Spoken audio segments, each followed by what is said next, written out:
누가복음 10장 25절부터 37절까지 우리 한 목소리로 읽겠습니다. 누가복음 10장 25절부터 37절까지 봉독하겠습니다. 어떤 율법교사가 일어나 예수를 시험하여 이르되 선생님, 내가 무엇을 하여야 영생을 얻으리이까? 예수께서 이르시되 율법에 무엇이라 기록되었으며 내가 어떻게 읽느냐? 대답하여 이르되 내 마음을 다하며 목숨을 다하며 힘을 다하며 뜻을 다하여 주 너의 하나님을 사랑하고 또한 내 이웃을 내 자신같이 사랑하라 하였나이다. 예수께서 이르시되 내 대답이 옳도다. 행하라 그러면 살리라 하시니 그 사람이 자기를 옳게 보이려고 예수께 여짜오되 그러면 내 이웃이 누구니이까? 예수께서 대답하여 이르시되 어떤 사람이 예루살렘에서 여리고로 내려가다가 강도를 만나매 강도들이 그 옷을 벗기고 때려 거의 죽은 것을 버리고 갔더라. 마침 한 제사장이 그 길로 내려가다가 그를 보고 피하여 지나가고 또 이와 같이 한 레위인도 그곳에 이르러 그를 보고 피하여 지나가되 어떤 사마리아 사람은 여행하는 중 거기 이르러 그를 보고 불쌍히 여겨 가까이 가서 기름과 포도주를 그 상처에 붓고 싸매고 자기 짐승에 태워 주막으로 데리고 가서 돌보아 주니라. 그 이튿날 그가 주막 주인에게 데나리온 둘을 내어주며 이르되 이 사람을 돌보아 주라. 비용이 더 들면 내가 돌아올 때에 갚으리라 하였으니 내 생각에는 이 세 사람 중에 누가 강도 만난 자의 이웃이 되겠느냐? 이르되 자비를 베푼 자니이다. 예수께서 이르시되 가서 너도 이와 같이 하라 하시니라. 아멘. 살아계신 하나님의 말씀입니다. 앉아 주십시오.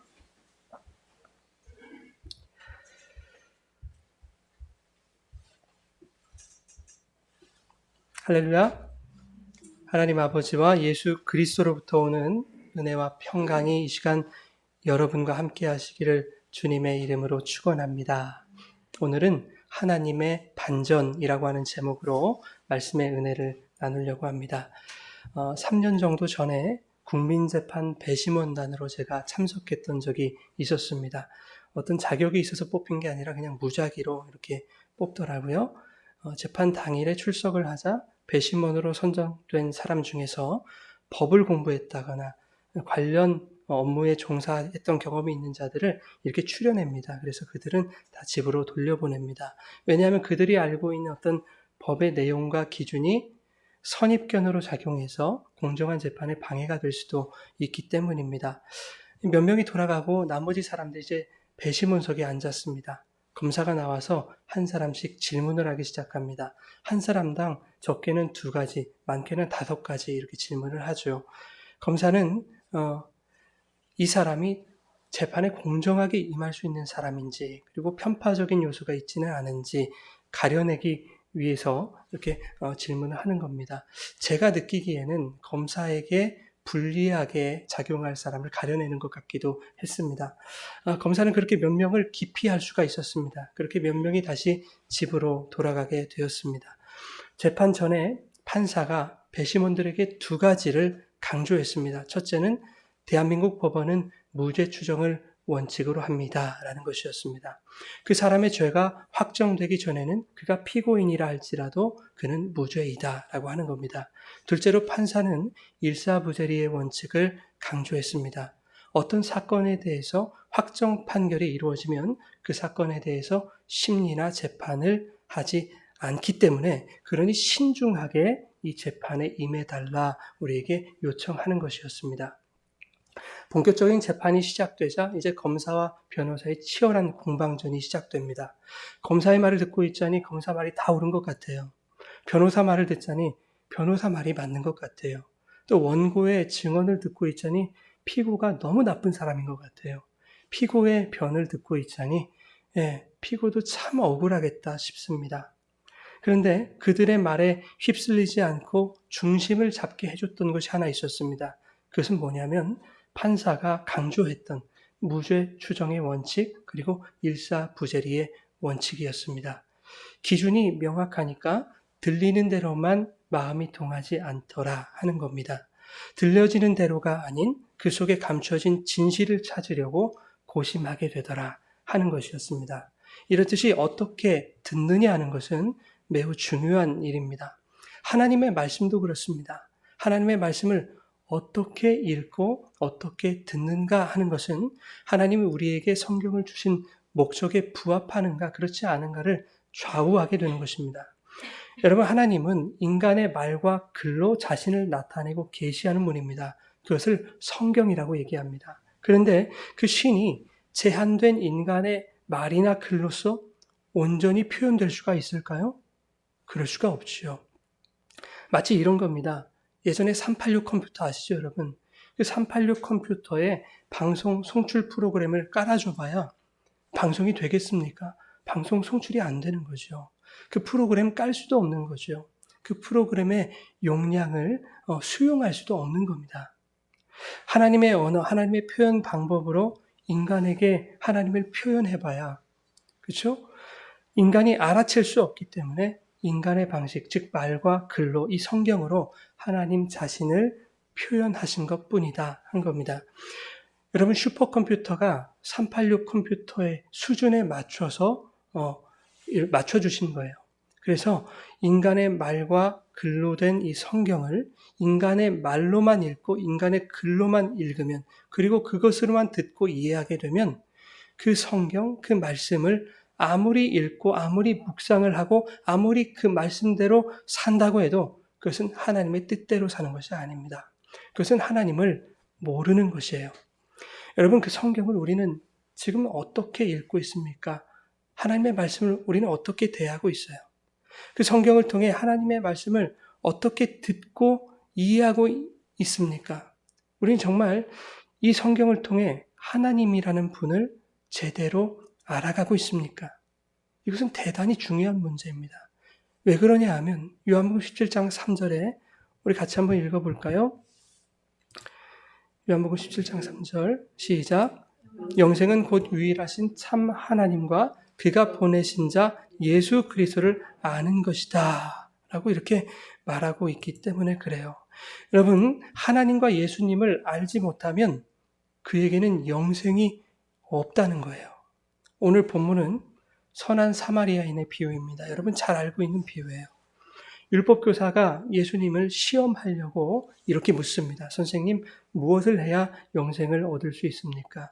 그러자 예수님이 되려 율법사에게 이렇게 질문하세요. 율법에는 뭐라고 기록되어 있으며 너는 그것을 어떻게 읽느냐? 이렇게 물어보십니다. 여러분, 기록된 말씀을 읽는 것, 우리 성경을 읽는 것 대단히 중요하죠. 그런데 그것을 어떻게 읽느냐 하는 것은 더욱 중요한 문제예요. 표피적인 인간의 말과 글로 읽는 것과 그 속에 담겨있는 하나님의 뜻을 읽어내는 것, 그 뜻을 발견하여 하나님을 알아가기 위해 읽는 것, 이것은 전혀 다른 이야기입니다. 우리 누가복음 8장 17절과 18절 우리 같이 한번 읽어보겠습니다. 숨은 것이 장차 드러나지 아니할 것이 없고 감추인 것이 장차 알려지고 나타나지 않을 것이 없느니라. 그러므로 너희가 어떻게 들을까 스스로 삼가라.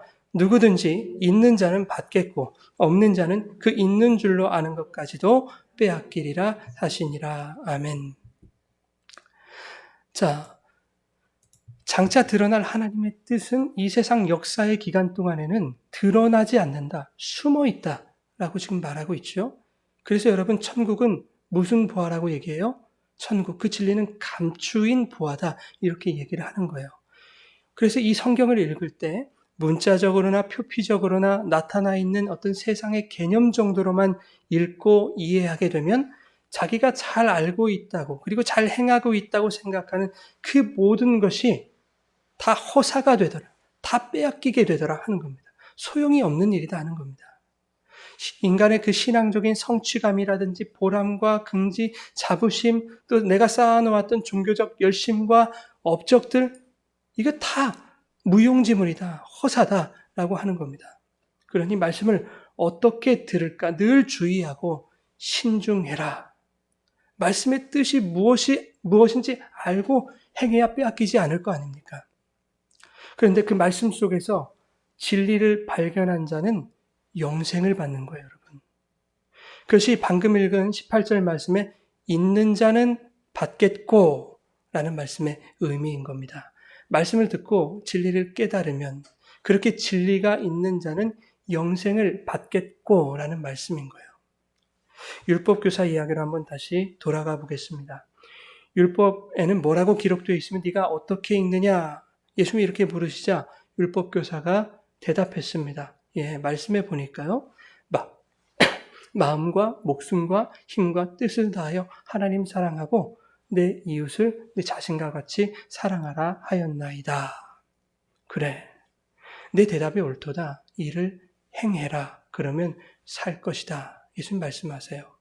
무슨 말입니까? 네가 대답한 대로 그렇게 행하면 영생이 주어질 거야. 말씀하고 있는 거예요. 율법대로 행하면 영생이 주어질 거야. 라는 말입니다. 여러분 참 이상하죠? 우리는 율법으로 구원에 이를 수 없다고 배웁니다. 믿음으로 구원에 이른다고 배운단 말이죠. 그런데 지금 예수님이 율법교사에게 율법대로 행하면 영생이 주어진다라고 말씀하고 있어요. 여기에는 어떤 반전이 있겠죠, 여러분? 나중에 아시게 될 겁니다. 자, 그러면 여러분 영생은 유일한 참 하나님과 그가 보내신 예수 그리스도를 아는 것이다. 이렇게 성경은 말하고 있어요. 그런데 예수님이 율법교사에 그렇게 행하면 영생을 얻는다라고 말씀하신 것은 그 강조점이 행하는 것에 있을까요? 아니면 예수님을 아는 것에 있을까요? 예수님이 그렇게 말씀하신 강조점은 예수님을 아는 것에 있어요. 행하는 것에 있지 않다 하는 겁니다. 이런 거예요. 여러분 아이들이 고집 부릴 때가 있죠. 우리 아이가 어느 날인가 캔뚜껑을 자기가 따겠다는 거예요. 날카롭지 않습니까? 이거를 아이가 따다가 다칠 거라는 걸 아빠가 알죠. 그래서 설득하고 이해를 시킵니다. 아가야, 이거 위험한 거야. 날카로워서 이거 따다가 손가락 베어. 다쳐. 피나. 아파. 이런 건 위험한 건 어른이 도와주는 거야. 그런데 아니라는 거예요. 자기가 하겠다는 거예요. 어떻게 해도 설득이 되지 않아요. 그럴 때 아빠는 엄한 말로 이렇게 얘기합니다. 그래, 어디 한번 해봐. 이렇게 얘기를 해요. 그 말 속에는 이런 의미가 담겨 있겠죠. 어디 다치지 않고 잘 할 수 있는지 해봐. 그런데 말이야, 아가야. 아빠는 지금이라도 네가 멈추기를 바래. 하지 않기를 바래. 다치기 때문이야. 그게 아빠의 뜻이야. 엄포를 놓아서라도 아이가 깨닫기를 바라는 것 아니겠습니까? 아이가 이러한 아빠의 마음을 알고 아빠에게 도움을 요청한다면 얼마나 기쁘겠습니까? 그런데 기어이 이를 냅니다. 뚜껑을 따다가 다치는 거예요. 다치니까 피도 나고 속상하죠. 아이도 아프고 아빠도 속상해요. 그러나 비로소 아이는 아빠의 마음을 알게는 되었겠다 싶어요. 아빠가 왜 그렇게 말씀하셨구나 라는 것을. 여러분 행하고 행하지 않고 보다 중요한 것은 아버지의 마음을 아는 거예요. 내가 생각한 내 생각대로 행한 그것의 결과로서, 그러니까 캔뚜껑을 따다가 다친 그 결과로서 아버지의 마음을 깨닫게 된다면 그것도 다행이긴 합니다. 그런데 그것보다도 이상적인 게 뭐예요, 여러분?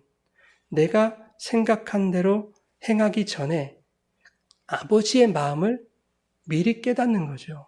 행하기 전에 깨닫는 거. 그게 이상적인 거예요. 여러분 율법교사는요. 예수님에게 자신의 이웃이 누구입니까? 이렇게 물어봐요. 여기에 어떤 의미가 깔려 있을까요, 여러분? 영생 어떻게 했습니까? 율법에 뭐라고 기록되어 있어? 하나님 사랑하고 이웃 사랑하래요.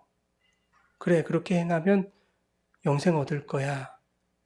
이렇게 말했단 말이에요, 대화가. 그런데 내 이웃이 누구냐 물어봐요. 무슨 의미가 깔려 있을까요? 나는 하나님 사랑 이미 완벽하게 하고 있다라는 것을 전제하고 얘기하고 있는 거예요. 그러니 내 이웃이 누구입니까? 라고만 물어보고 있는 거예요. 내 이웃이 누구인지 나에게 말씀해 주시면 성경이 말하고 있는 그 이웃 사랑을 내가 완벽하게 실천해 보여드릴게요. 그래서 내가 하나님을 얼마나 사랑하고 있는지 그 사실 또한 증명해 보여드릴게요. 내가 행해서 한번 보여드릴게요. 라고 말하고 있는 거예요. 그때 예수님이 강도 만난 자의 비유를 말씀하고 계시는 거예요. 예루살렘에서 여리고로 내려가는 길에 강도 만나 거의 죽게 된 자가 있었어요. 예루살렘, 여리고는 다 유대 땅이었단 말이죠. 그러니까 강도 만나서 죽게 된 그 자도 유대 사람이에요. 유대인이었어요. 자, 그런데 율법의 대표이자 성전에서 종사했던 그 제사장, 레위인들이 그 강도 만난 자를 보고도 지나쳐버려요. 외면해버려요.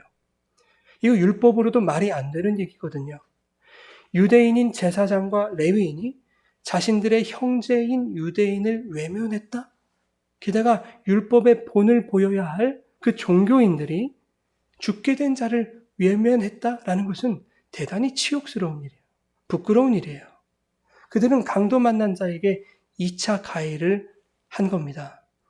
아직 숨이 붙어 있어요. 살릴 수 있었던 거예요. 그런데 방치해서 죽게 놔뒀어요. 그것은 폭력이죠. 그들이 강도인 거예요, 여러분. 그런데 너희 율법이 외면한 너의 형제, 너의 이웃을, 그 강도 만난 자를 너희 율법이 경멸했던 사마리아인이 와서 은혜 베풀더라 하는 이야기입니다. 사마리아인이 유대 땅이 어디라고 내려옵니까, 여러분? 사마리아 사람은 유대 땅에 내려오면 돌에 맞아서 죽을 수도 있는 거예요. 근데 그 자가 내려와서 너의 이웃을 지금 도와주고 있더라. 이렇게 예수님 비유로 말씀하고 계세요. 예수님이 율법교사에게 물으십니다. 그러면 자 봐라. 제사장, 레위인, 사마리아인 이 세 사람이 있는데 이들 중에 누가 강도 만난 자의 이웃이냐? 누가 유대인, 그 너의 형제의 이웃이냐? 라고 묻고 있는 거예요. 율법으로는 어떻게 대답해야 됩니까? 강도 만나 죽게 된 자, 그리고 유대인, 나의 형제의 이웃은 누가 되어야 돼요? 제사장이 되어야 되고 레위인이 되어야 되는 거예요. 그런데 그들은 다 도망갔다고요, 여러분. 율법교사에 대답하죠. 자비를 베푼 자니이다. 사마리아인이라고 말하지 않습니다. 자신들이 경멸하는 사마리아인이 유대인에게 은혜를 베풀었다는 것이 자존심이 상하는 거예요. 율법의 대표인 제사장과 레위인이 우리의 이웃을 버렸다라는 것이 너무 수치스러운 겁니다. 그래서 율법교사는 이를 바득바득 갈면서 대답했을 거예요. 자비를 베푼 자니이다. 여러분, 율법에는 분명히 하나님 사랑 곧 이웃 사랑이라고 말하고 있습니다. 율법인들은 자신이 그 말씀을 신봉하면서 그 말씀대로 잘 살아가고 있다고 생각했어요. 그렇게 자부했단 말입니다. 그러나 그들은 자신의 형제조차도 사랑하지 못하는 존재다라는 것을 지금 예수님이 이 비유로 폭로해버리신 거예요. 너희들이 하나님을 사랑한다고? 너희의 형제도 사랑하지 못하는 너희가 하나님을 사랑한단 말이냐? 하나님 사랑이 곧 이웃 사랑이라고 하는, 이웃 사랑이 곧 하나님 사랑이라고 하는 것을 누구보다도 잘 알고 있는 너희들이 너희의 이웃을 외면하지 않더냐? 너희는 그 사랑 불가한 자들이야. 라고 예수님 말씀하고 있는 거예요. 그런데 예수님이 선한 사마리아인의 비유, 오늘 보면 마지막에 율법교사에게 이렇게 말씀하세요. 불가능한 말씀을 하시는 거예요. 자비를 베푼 그 선한 사마리아인처럼 너도 이와 같이 하라. 선한 사마리아인처럼 이웃에게 그 사랑을 베풀어라. 라고 말씀하시는 거예요. 이상하죠, 여러분? 율법교사야, 너희 율법인들아, 너희는 그 이웃사랑, 그 하나님 사랑이 불가한 자들이다. 라고 말씀하시고서는 이제 와서는 너도 그와 같이 하라. 라고 하시는 이 말씀의 의미가 도대체 무엇일까요, 여러분? 여러분, 고집 부리고 있는 그 아이에게 아빠가 말했던 것처럼, 그렇죠? 어디 한번 해봐! 말했던 것처럼 예수님도 아마 그런 마음이셨을 거예요. 너희는 불가해. 안 돼. 어디 한번 해봐. 너도 하면 된다라는 그 어떤 뭡니까? 인간의 가능성을 말씀하시는 게 아니에요. 이거 해라, 하지 마라 라는 것을 말씀하시는 것이 아니에요. 너희의 율법을 통해서 인간의 한계를 깨달으라는 거예요, 여러분. 주님의 뜻, 아버지의 마음을 깨달아라 하는 것입니다. 주님의 그 해봐 라는 말씀에서 아, 나는 그거 불가능한 자구나 라는 것을 깨달으라는 거예요. 아니면 나의 행함 속에서 매번 나타나는 실패를 통해서 깨닫거나 아무튼 그 주님의 마음을 깨달으라는 겁니다, 여러분. 뭐 하라는 게 아니에요. 그런데 많은 사람들이 주님의 이 말씀, 이 성경, 이 율법을 하나님을 알고 하나님의 마음을 아는 그 통로로 그렇게 인식하지 않아요. 뭔가를 해야 되고 하지 말아야 하는 신앙의 지침서 정도로 이 하나님의 말씀을 생각하고 있더라 하는 거예요. 그렇게 하나님의 마음을 곡해하고 있더라 하는 것입니다. 교회 오래 다니고 신앙 좋아지면요, 더 많이 하고 더 잘하고 더 열심히 해야 되는 것으로 우리는 그렇게 오해하고 있어요. 그러나 아니에요, 여러분. 완전히 틀렸어요. 하지 말라는 얘기가 아닙니다. 인간이라는 이 하드웨어 껍데기는요, 율법이라는 소프트웨어를 담아낼 수 없어요. 따라갈 수가 없어요.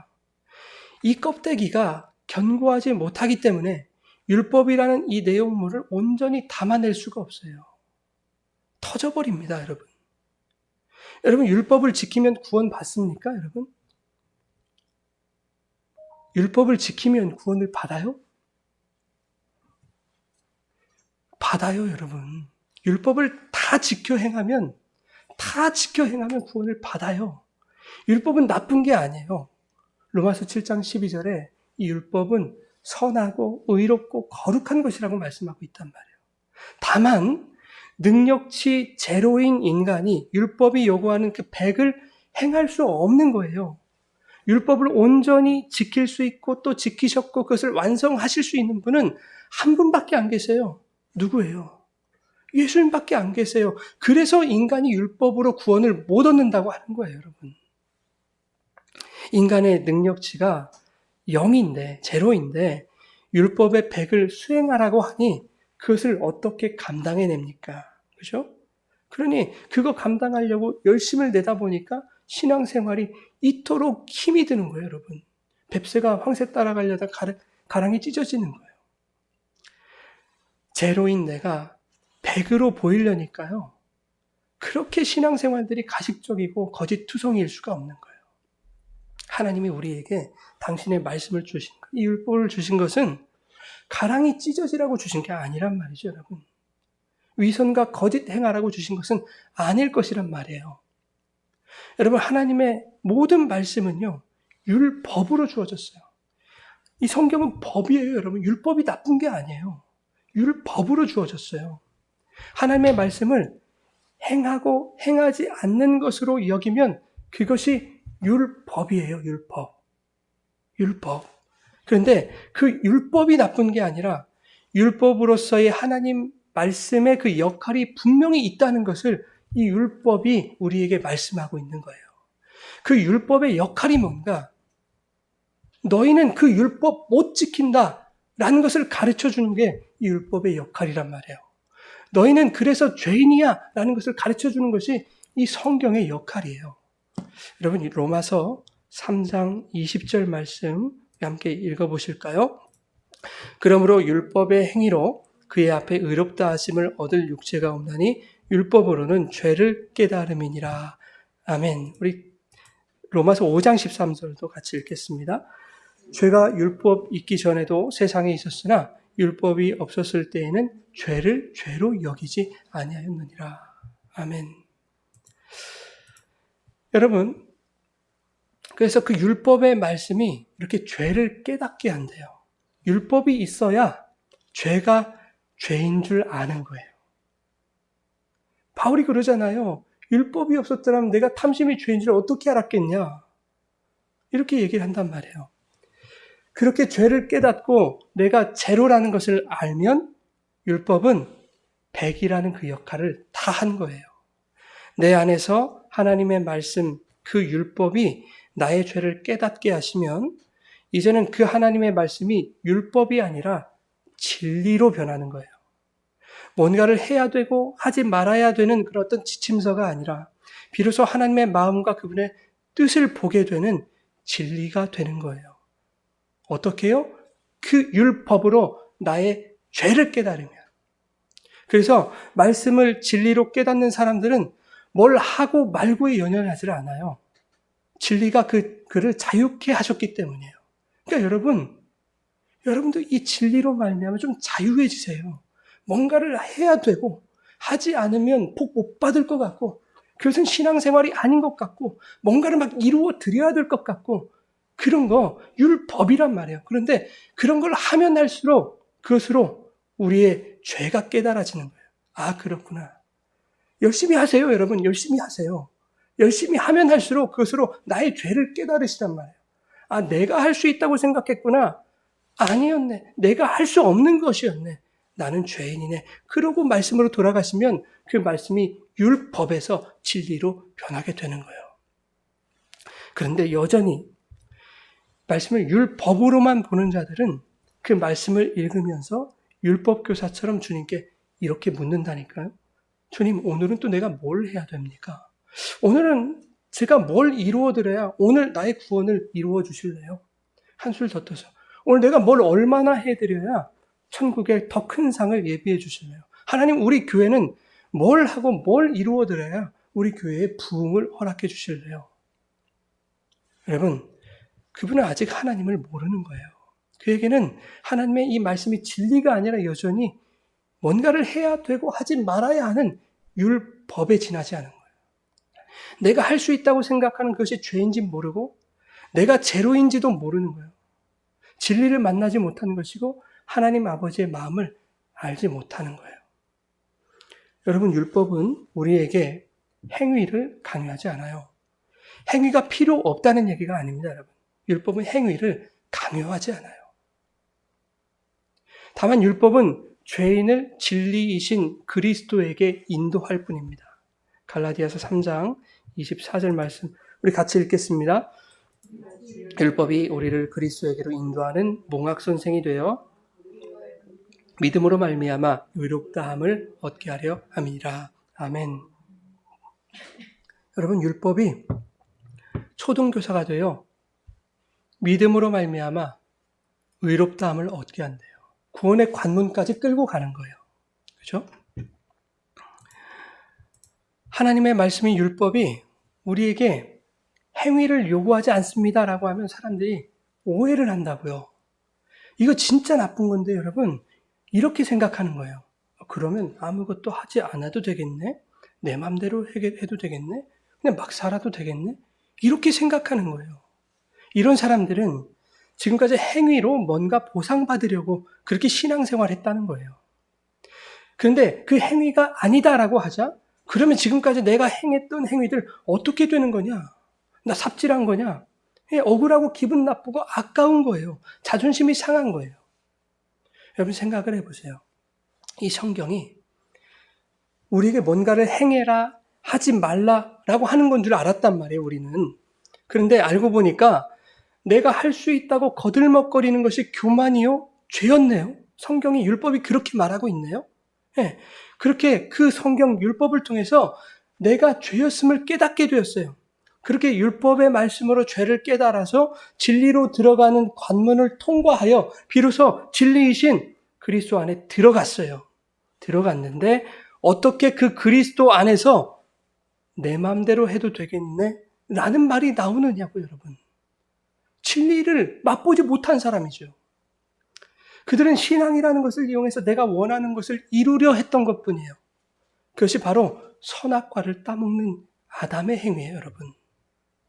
나의 행위가 죄임을 깨닫고 그리스도 안으로 들어갔다면 이제는 그리스도의 행하심이 나를 통해서 나타나야 되는 것 아니겠습니까? 그래야 그것이 그리스도인이죠, 여러분. 근데 여전히 인간은 선악과 따먹을 궁리만 하고 있는 거예요. 그러면 내 마음대로 해도 된다는 말입니까? 이러면서 말이에요. 사실 그들에게 네, 그렇습니다 라고 말하면 그들은 그렇게 할 분들이에요. 여러분, 선악과가 뭡니까? 저거 따먹으면 나도 하나님처럼 될 거야 라는 거 아니겠어요? 율법교사가 내 이웃이 누군지만 알려줘 봐요. 그러면 나도 그 사랑 해 보일게요. 나도 하나님처럼 그 사랑 할 수 있어요. 라고 말하는 것과 같아요. 그게 선악과예요, 여러분. 율법교사는 그 사랑 못해요. 율법의 대표, 제사장, 레위인 그 사랑을 못했단 말이에요, 여러분. 그런데 사마리아인은 유대 땅에 오면 돌에 맞아 죽을 수도 있었지만 목숨을 걸고 그 강도 만난 자를 구하러 왔다고요. 그것도 자신을 개, 돼지만도 못하게 취급했던, 자신을 원수처럼 여겼던 그 유대인을 구했다는 거예요. 여러분, 이런 사랑을 하실 수 있는 분, 원수를 사랑하실 수 있는 분 누구예요? 한 분밖에 없어요, 여러분. 율법이 말하는 하나님 사랑과 이웃 사랑을 온전히 행하실 수 있는 분은요, 한 분밖에 없어요. 하나님밖에 안 계시는 거예요. 주님밖에 없어요. 그러니 그 사랑 나도 할 수 있다고 말하는 것, 그리고 율법이 야 이거 해야 돼, 이거 하지 말아야 돼라고 가르치는 그것을 나도 행함으로 나타내 보여줄 수 있다고 하는 그 자들은 자기도 그렇게 하면 하나님이 될 수 있을 거라고 생각하는 선악과 따먹는 자들인 거예요, 여러분. 여러분, 우리는 우리의 행함으로 강도 만난 자를 사랑할 수 없는 자들이에요. 이웃을 사랑하려고 노력해야 되겠지만 생내적으로 우리는 누군가를 사랑할 수 없는 자들이에요, 여러분. 그것을 인정하셔야만 해요. 성경은 율법교사에게, 그리고 우리에게 너희가 강도 만난 자야 라고 말씀하고 계시는 거예요. 그러니 너희야말로 그 사마리아인의 사랑과 은혜를 입어야 할 존재다 라고 하는 것을 성경이 가르치는 겁니다. 그래서 주님이 로마서 5장에 우리가 연약할 때에, 우리가 아직 죄인 되었을 때에, 심지어 우리가 원수 되었을 때에 그분이 우리를 위해 죽으시려고 이 땅에 오셨다는 거 아니에요. 원수 같은 나 때문에. 사마리아인이 목숨 걸고 그 원수 같은 유대인, 그 강도 만난 자 구하러 온 것처럼 이 원수 같은 저와 여러분, 율법으로 강도 만난 우리들 사랑하시려고 오셨다는 거예요. 그 완전한 사랑하시려고. 예수님은 율법교사에게 오늘 본문 말씀을 들려주시면서 율법교사야, 네가 바로 강도 만난 자야. 율법을 행하여 사랑을 보여줄 수 있다고 너스레를 떠는 너와 같은 그 하나님의 원수된 자에게 은혜를 베풀기 위해 내가 사마리아인이 되어 목숨 걸고 이 땅에 내려왔다라는 것을 지금 말씀하고 있는 거예요. 여러분, 우리는 근데 이 성경을 어떻게 읽습니까? 여기에 우리가 읽는 성경에 예수가 있습니까? 하나님의 마음이 있습니까, 여러분? 정말 우리 이 성경을 통해 하나님을 만나고 있습니까? 우리를 사랑하러 이 땅에 내려오신 그 예수를 만나기를 원하십니까? 하나님이 이 성경을 통해 하고 싶은 이야기가 있으실 거 아니에요, 그죠? 도대체 그게 뭐냔 말이죠, 여러분. 예수 믿고 열심히 신앙생활하면, 열심히 행위를 율법시키면 이 한 세상 부족함 없이, 질병 없이, 걱정 없이, 염려 없이 넉넉하게 그렇게 세상 복누리며 살게 된다. 뭐 그런 것 말씀하시겠습니까? 하나님이? 다른 종교들에서 다 말하고 있는 그러한 것들 하나님이 말씀하시겠냐고요. 그러면 다른 종교를 가죠. 뭐 불교도 가고 힌두교도 가죠. 하나님이 말씀하시고 싶으신 건 이거예요. 네가 누구인지를 알고 또 내가 누구인지를 알라는 거예요, 여러분. 성경은 인간을 죄인이라고 규정해요, 여러분. 모든 사람이 죄를 범하였기 때문에 하나님의 영광에 이르지 못하는 죄인이래요. 그냥 인간의 시작이 죄인이에요. 왜라는 것도 없어요. 설명도 없어요. 아니, 선악과 따먹어서 죄인이 되었다. 아니, 그것은 죄라는 것을 그냥 설명하기 위한 하나의 어떤 표현일 뿐이에요. 인간은 그냥 죄인이에요, 원래. 그냥 인간은 죄인으로 규정해버리고 성경은 시작하고 있는 거예요. 그리고 그 죄에 대한 대가가 분명히 있다라고 성경은 말해요. 그런데 인간의 율법 행함으로는 인간의 죄인된 신분을 어떻게 바꿀 수가 없단다라는 것을 말하고 있는 거예요. 오히려 그것을 자기 힘으로 뭔가 어떻게 해보려고 하면 할수록 그것은 죄를 더욱더 자세하게 나타내고 드러낼 뿐이다 라고 말씀하는 거죠. 그러니 율법으로 주신 말씀을 통해 죄를 깨닫고 나의 죄인됨을 인정하고 진리를 붙들면 진리가 너희를 죄로부터 자유케 할 것이다 라는 것을 이 성경이 말하고 있는 거예요. 진리가 허락하시는 은혜로 말미암아 죄 없음으로 너희에게 선고될 것이다. 그것을 하나님이 할 거야. 너는 죄인이고 나는 그 은혜, 너에게 죄 없음을 선고할 그 은혜를 내려주기 위해 예수를 이 땅에 보낸 하나님이다 라는 것을 말하는 게 이 성경이란 말이에요, 여러분. 그 이외에 다른 이야기가 없어요. 어떤 분이 그러더라고요, 저한테. 고작 그거냐고, 성경이. 고작 죄 용서받는 거였냐고. 네. 그것 때문에 예수 믿는 거라면, 이거 너무 힘 빠진다고 저한테 실제로 그렇게 얘기하신 분이 계세요. 여러분, 정말 이것이 정말 고작이라고 생각하십니까?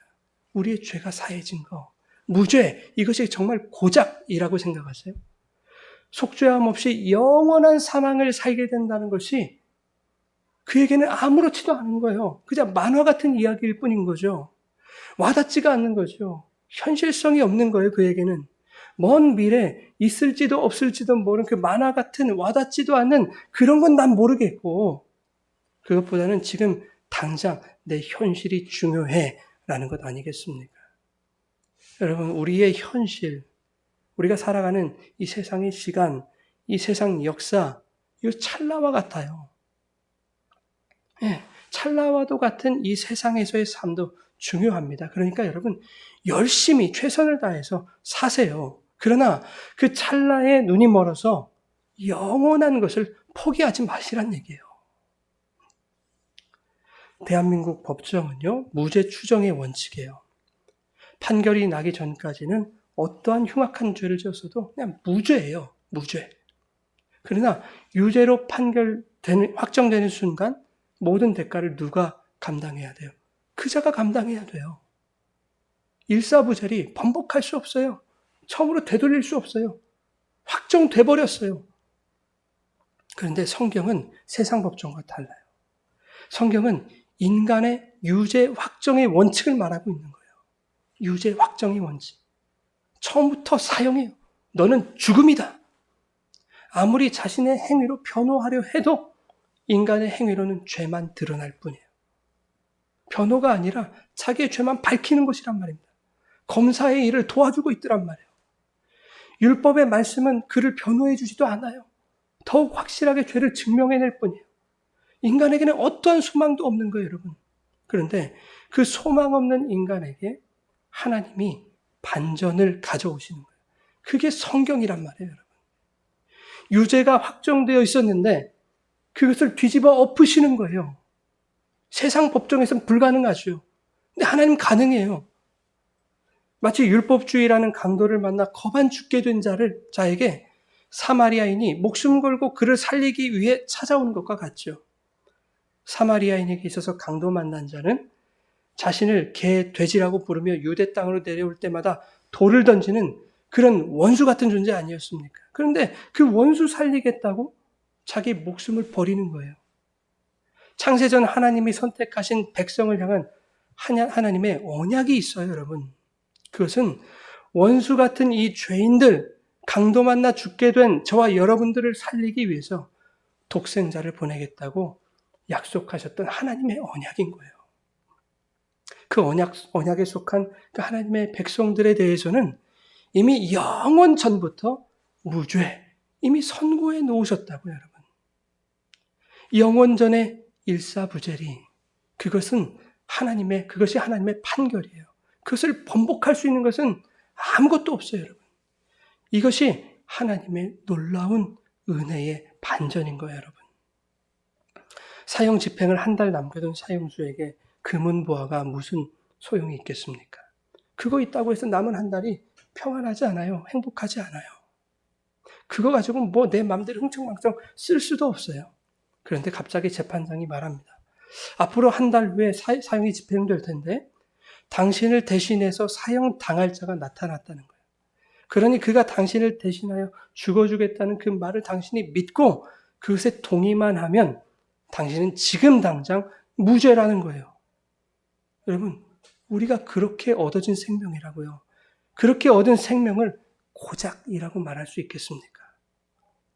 여러분, 예수를 믿는 신앙이 여러분의 실제가 되길 원해요. 실제. 현실과 동떨어진 추상적이고 이론적인 생각, 그러한 어떤 관념으로 믿지 마시라는 얘기예요. 종교적인 신념이나 관습이나 어떤 관념으로 믿게 되면 하나님의 그 놀라운 반전, 그 은혜라는 일사부재의 원칙이 고작이 되고 마는 거예요, 여러분. 여러분, 하나님의 반전은 인생 역전이 아닙니다. 인생에 매여 있는 불쌍한 자들을 그 제한된 인생으로부터 해방시키시는 온전한 자유인 거예요. 금은 보화로도 살 수 없는 영원한 그 은혜를 찰나인 이 세상에서의 육적인 가치들과 여러분 바꾸시겠습니까? 절대 그럴 수 없는 거예요. 여러분 기억하십시오. 유죄 확정의 원칙. 그러나 영원전에 당신의 백성들에게 무죄를 선고하신 하나님의 일사부재리의 원칙. 이 놀라운 은혜의 반전을 가슴속에 품고 있다면 너희는 기록된 말씀 어떻게 읽고 있느냐라는 주님의 그 질문에 우리는 부끄럽지 않게 대답할 수 있게 될 것입니다. 그 하나님의 반전이 여러분의 가슴 속에 새겨져서 늘 말씀 속에서 예수님을 발견하시고 하나님의 마음을 깨달으시고 그래서 진리이신 그리스도 안에 거하여 자유함을 누리게 되는 사랑하는 저와 여러분 되시기를 주님의 이름으로 축원합니다. 우리 같이 이렇게 찬양했으면 좋겠습니다.